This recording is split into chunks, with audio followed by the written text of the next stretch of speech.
Hey everyone, back again. Another video. Today is a different day. We're doing something special today, and we're doing horror movies. I love horror. I love it. It is my thing. It is my jam. I love horror. Horror gets your blood pumping. It puts you in a whole new mindset. Look at all these fancy, amazing faces. Look at this. Look at this. Yeah. So in the horror genres, you've got people that go, this movie sucks. This movie would have been better if it was done this way. I didn't like that was that way. I didn't like the movie because so-and-so was a bad guy in real life. And okay. Shut the fuck up. Zip it. No one cares. You don't like it. You don't have to try and convince me not to like it. I can tell you the finer points and the points that make it a good movie, but I can't dog on a movie for being bad. Unless it's you know, the Human Centipede, then it's a whole nother story. But ranking these videos, I mean, it is hard to rank them. I mean, there is a ton of movies out there. Some movies are bloody, gory, disgusting. Other movies are jump scares, thrillers, edge of your seat. Others are just nightmare-filled terror boxes. Just you're just on the edge of your seat, and every sound in your home makes you think that it's happening to you. Those are fantastic movies. I love them. I love getting into the movies. My whole thing is if you're going to watch a movie, you're going to put yourself in the movie so you know what's going on. You mentally prepare yourself for what's going to be happening. You start putting yourself in the movie, getting closer to the characters, and you're putting your mindset there. That's where the writer and the director and the actors want you to be. They don't want you to just watch the movie. They want you to experience it. They want you to feel the emotions. And just to start this off, I mean, look at these guys. Look at these guys. Look at them. Amazing creatures. Tales from the Crypt. I love those movies. I own them. I have them on Blu-ray. I have the entire box set on Blu-ray. Pumpkinhead. Fantastic. Leatherface. The Crow. The Strangers. We've got Saw. Jason. Oh, we know him all too well. Mike Myers. Ooh, Phantasm right there.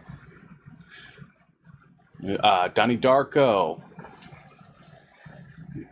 Got Jigsaw's little puppet critters. Gizmo. There we go. The Creeper. I mean, these guys are fantastic. I love these guys. I do. Gremlins. You've got Billy down here. Dead Silence. Come on, man. Fantastic films. People dogged on Dead Silence because, they didn't act quite right, and there was complaints about the woman having too long of a neck. The girlfriend, or fiance or whatever, they're like, her hair does not fit her. Oh, shut up. You're gonna dog on a horror movie because somebody didn't look attractive enough for you? It's a horror movie. She's gonna die. Either she's gonna die or she's gonna live. Oh, she died. Oh, and there it is. I mean, there's so many good movies out there. Let's take a look at like Critters. Critters. Amazing franchise. Cheesy. Goofy. I mean, the puppets. I love the puppets. I loved them. They were fantastic. The guy being able to change his face, and they're like, hey, look, oh my God. Amazing films. Scale 1 to 10. Just the series of films, I'd have to put them at like an 8.5. They're campy, they're cheesy, but they're fun. They're horror movies that get you like, oh my god, and then you're like, oh, the giant ball of critters that runs people over. Oh my god, fantastic! I love it. Just Critters, 8.5. Great movies. Good. They're good starter movies for kids, because you get a kid into horror by showing them horror movies that are scary, but not downright terrifying.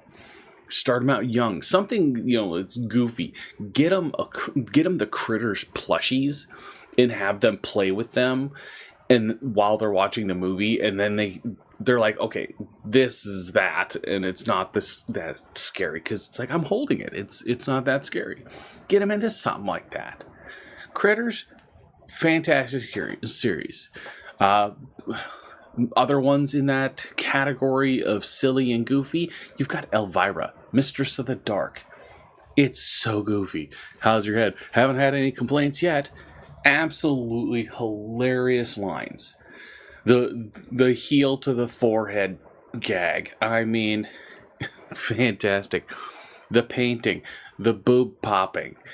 Absolutely hilarious. Now, Elvira, the Mistress of the Dark, the way that it's set up, small town mentality, the goofy person, the outcast, and everybody's like falling in love with her, that actually brings me over to The Ghost and Mr. Chicken, one of my all-time favorite horror movies that is older and goofier, and it stars Don Knotts. I mean, both of those movies, they're amazing. You've got the lovable character that is an outcast, center of attention, and then you have the whole town kind of against them, but supportive, but not really wanting to see much go on.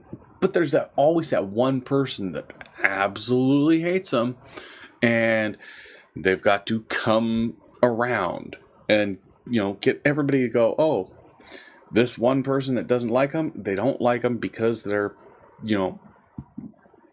assholes.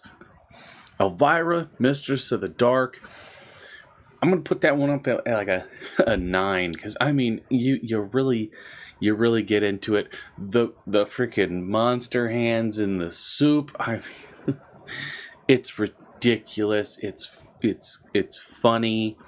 It's goofy. And then you turn over to The Ghost and Mr. Chicken, and you know that it's filmed on a set, and he's got the little tiny flashlight, and he's shining it, but you can see that the shine is not the same as his flashlight, because it's shot in a time period where they didn't have very good flashlights, so it wouldn't see the beam. So there's a guy off screen with an actual like spotlighting things, and it's so goofy. It's funny. You've got the blood dripping from the walls. Oh, there's scissors in the painting, and there's blood, and it's like it's so funny, especially when he's running around like he's panicking. He's panicking. And then people come in and nothing is as he said it was. Absolutely hilarious. I love it. It's both of those movies, perfect to watch. Especially if you can find Ghost and Mr. Chicken. If you can find it, get it on Blu-ray, get it on DVD.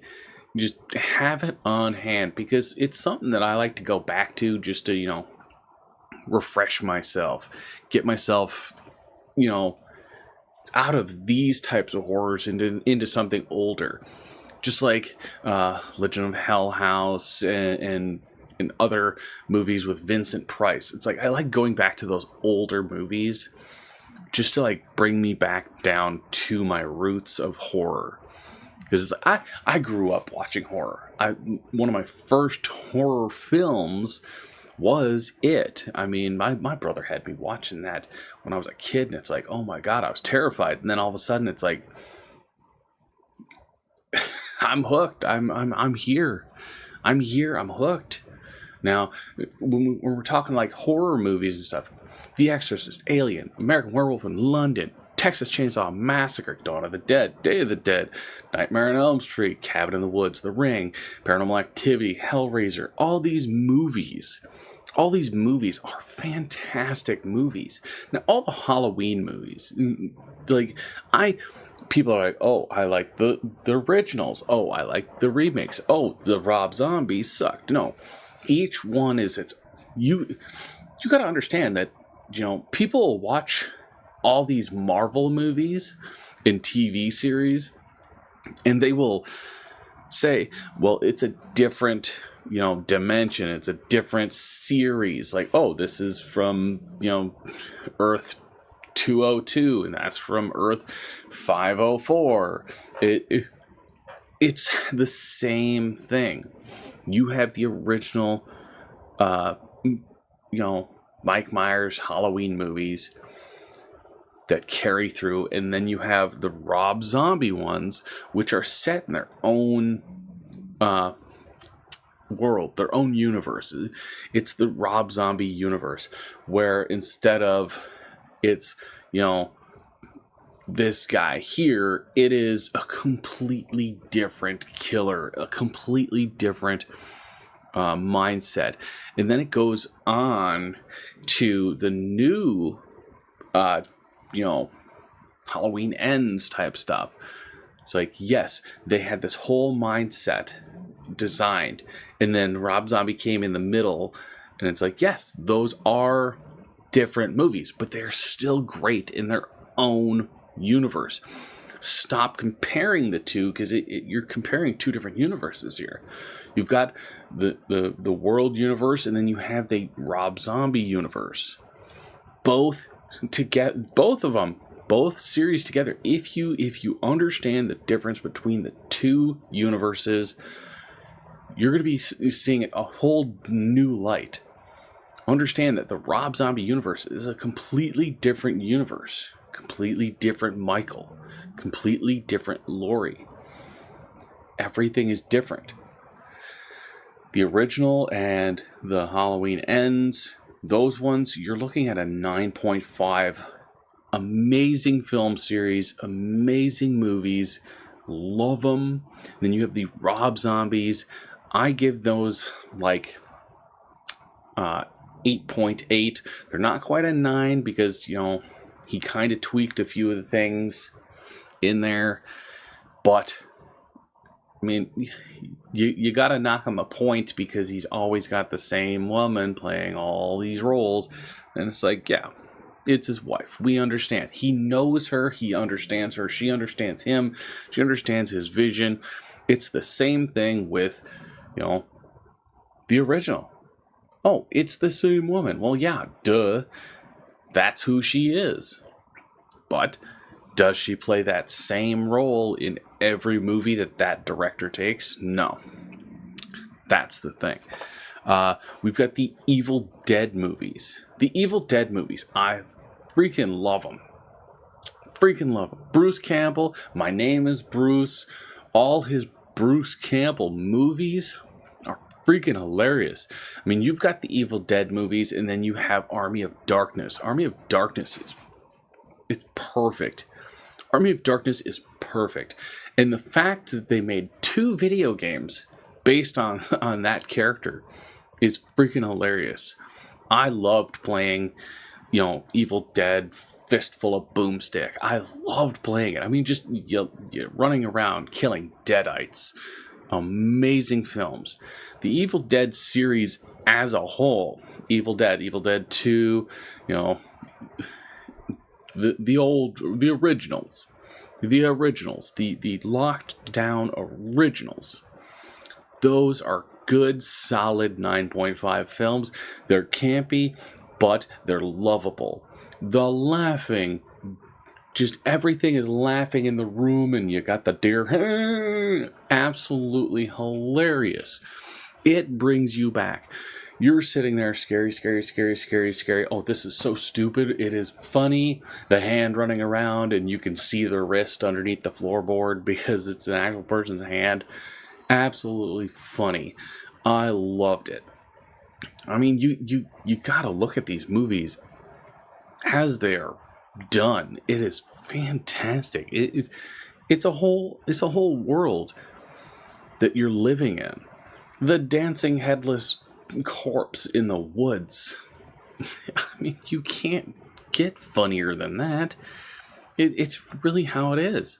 I mean, and you go from movies like that to like The Cabin in the Woods. I mean, Cabin in the Woods, it's hilarious. You got the stoner with the freaking collapsible coffee mug bong, and he's so high that the drugs don't affect him because he's already stoned out of his gourd. I mean, the hero running into the wall, fantastic, complete flip of the story. You're like, oh my god, he is the hero. He's gonna save the day. You gotta love these movies. The Evil Dead movies, fantastic. Cabin in the Woods plays homage to that by putting it in the cabin in the woods. And then you have all the killers underground, and they're all these in these boxes and stuff. And those boxes play off Cube, the movie Cube, all the Cube movies, which in their own right are great movies too. But Cabin in the Woods, that's a solid 9.5 movie right there. The reason I take off half a point is because they didn't do a follow-up movie. If they would have done a follow-up movie where, you know, they find a way to take away, you know, get the big gods, you know, appeased, but then the little monsters, you know, escape or something, then yeah, I mean, that we're missing out here. You can't end on a freaking cliffhanger, people. You can't. I mean, come on. Don't leave me hanging. Fantastic movie, but you leaving me hanging there. Where else are we going here? Let's say Invisible Man, the original Invisible Man, fantastic movie, old school black and white Invisible Man, amazing films. I mean, at the time, you know, being able to, you know, unwrap somebody's head and the head not be there, amazing special effects. Especially the when it first came out, and then you segue from that Invisible Man movie to Abbott and Costello Meet the Invisible Man. Abbott and Costello, they are comedic geniuses, but they have their own horror movies. They are fantastic movies. I love them. I mean, they meet the Wolfman, they meet Dracula, they meet Frankenstein, they make the Invisible Man. Amazing movies. The Invisible Man, all these Abbott and Costello movies, these are solid 8.8 movies. They're older, so I bring them down a little bit because, you know, you can't have a perfect 10 older movie unless you're talking something with Vincent Price, because those movies are solid 10s. He is the king of horror. He really is. And when you're talking about the Invisible Man, then you got to go to Hollow Man. Hollow Man, oh, Kevin Bacon, the muscle wang flopping around, the gorilla, all the invisible animals. I mean, that movie had you on the edge of the seat. You're like, okay, where is he? Where is he? The mirror trick. Ooh, spooky. But then you had Hollow Man 2, Christian Slater. Boom. Everybody's like, oh my god, it's him. Nope, it's the other guy. It was the other guy. Perfect films. Hollow Man and Hollow Man 2, they're Hollow Man 1, I'm gonna say 8.7. Hollow Man 2, I'm gonna say 8.6 on the ratings. Perfect movies in their own world, but man, that movie really gets you, especially when you hit the second film, and it's like you've got these people, just all over the world, just, oh my god, this is what's happening. They're everywhere. There's invisible men everywhere. And then the Invisible Man, the new one with the big suit, Oh man, that one. I mean, the entire time you're getting mad because these people aren't listening to her, and it's like she's sitting there, she's talking, and then next thing you know, the kid's flying across the room, and they're like, "Oh my god, she hit her." It's like, she didn't even move. What are you talking about? I mean, that movie right there was crazy. Amazing movie. I'm gonna put that in that same category. Same level. I mean, Hollow Man in the new Invisible Man. Oof. That I do like it. Going on Stephen King and stuff like that. You got Rose Red. Ooh, Rose Red. That is a 9.1. It is a long movie, a long series, but fan-freaking-tastic. Got Misery. Oof, Misery. Misery was the one movie that my dad watched, and the moment that she, the woman, Kathy Bates, the moment she breaks the guy's ankles and hobbles him, after that scene, after my dad saw that scene, he no longer watched any movie with her in it because he absolutely despised her. And it's like, why? It was so random for that to happen, and he's like, I can't watch her anymore. I can't watch her in anything. He couldn't even watch her in what is that? The Water Boy. He couldn't even watch her in that. Every time her scenes came up, he'd either turn away or get up and leave the room. I mean, he couldn't. I don't know what it is. I really don't. Another Stephen King movie, The Night Flyer. This one is a hard movie to find, but it is available on YouTube. The full movie is available on YouTube. Absolute horror fest, blood, gore, everything you want, and it gets you going. I mean, you're like, oh my god, this is crazy. What is he doing? Where is he going? Why is he such a douche nozzle? The Night Flyer. I'm gonna put that one in like an 8.9. Fantastic movie. A little bit, choppy because it's an older movie, but it's still a fantastic freaking movie. Speaking of other movies that you can only pretty much find on YouTube, The Haunted. The Haunted is a 1991 TV movie. I mean, it is a damn good movie. It is a damn good movie. If you get a chance to watch it, watch it. It is based on a true story, and there's actual news articles about the incident.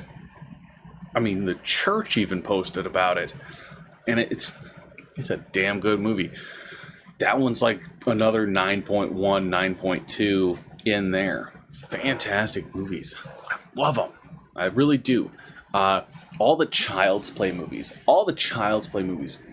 Absolutely love them. I love the Child's Play movies.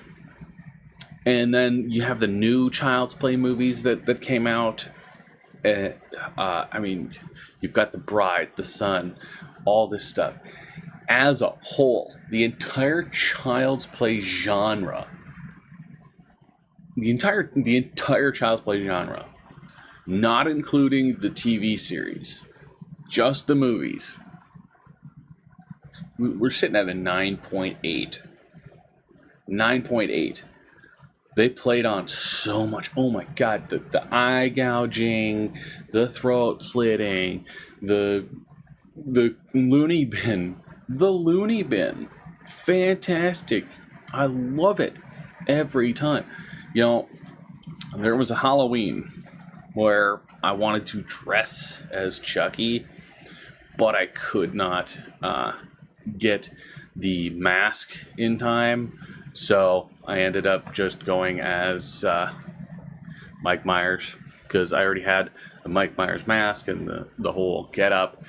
So I couldn't get it. I mean, I don't even think that I have the overalls or shirt anymore. I've got the shoes somewhere, but I don't know where the overalls or shirt are. I'm gonna have to see if I can find those again. But all these movies. I mean, we've got, you know, the Tremors series. Tremors was Jaws, but on land. Fantastic. I love them. I mean, the newer ones. I see the newer ones as like, you know, Dimension 2 type style. I mean, they're the same people, same Bert, but you've got Jamie Kennedy. I freaking love Jamie Kennedy. He is freaking hilarious. He is hilarious. I mean, he played in Scream and all them movies too, and it's like you've got that, and then you got the old school. The old school. I love watching the behind the scenes and how they actually dug out a trench, and they had a wheelbarrow with the monster head robotics on it, and they put boards over the top of it, and then they like sprinkled sand and dirt over the top of that, and then they had him run, the guy running underground with the wheelbarrow, and then at the end he lifted the wheelbarrow up a ramp and pushed down on the thing so the monster head would come out. And it's like, I love seeing the behind the scenes of that stuff because it's amazing. It really is. It hits you so hard. I mean, the graboids, the shriekers, the ass blasters. I mean, this stuff's amazing. I love creature features that, you know, come out with new things. You don't just have the same vampires and zombies and stuff like that. It really does. It gets you going. I mean, it's fantastic movies. If we're talking, you know, the entire Tremors genre, end to end, all films, every last one, we're sitting at a say 9.4, a 9.4 for that. Friday the 13th, every movie. I mean, you guys know this one. You guys know Jason. I'm knowing that Kane Hodder chose to change a scene in a movie because he did not think that Jason was evil enough to kick a dog. I mean, you got some pull. I believe that the scene where he kicks the radio was originally supposed to be, you know, some people, and then there's a dog, and he kicks the dog, and the people yell at him, and then he lifts the mask. But then he's like, Jason was a mind of a child, serial killer. He would never kick a dog. He's not that evil. He'll kill a camp counselor, but he won't kill a dog or hurt a dog in any way. He's not an animal abuser. So that whole change of scene there, fan-freaking-tastic to know that you know, you've got killers out there that are not gonna, you know, harm, you know, animals and stuff just because the movie wants them to. No. Friday the 13th, entire series, including Jason X. Everybody's like, "Oh my God, Jason X is so stupid." No, Jason X is future world, but set in like a different dimension, because they're like, okay, at this point in time, he, you know, does this, but then there's movies after it where he's not frozen. So how does that be? Well, that's because that is a change in the timeline. I mean, we've somebody stole an Infinity Stone, and that's where we branched off. Jason X, in its own, is a good, solid 8-4 movie. But the rest of the series, as a series, we're going to be saying, a 9-6. Fantastic, great acting, great design, great blood and gore, fear factors, horror factors. I love it. The House movies, House 1 and 2, the fish, the swordfish flopping on the wall, the what was it, Norm coming in, and he's like a sword fighter, but he's also like a plumber. Absolutely ridiculous series of events. I mean, you get this doesn't happen, that doesn't happen. Oh, look, you've got another dimension in your fireplace. Who knows? Sometimes it happens. I mean, I love the goofiness of it. I really do.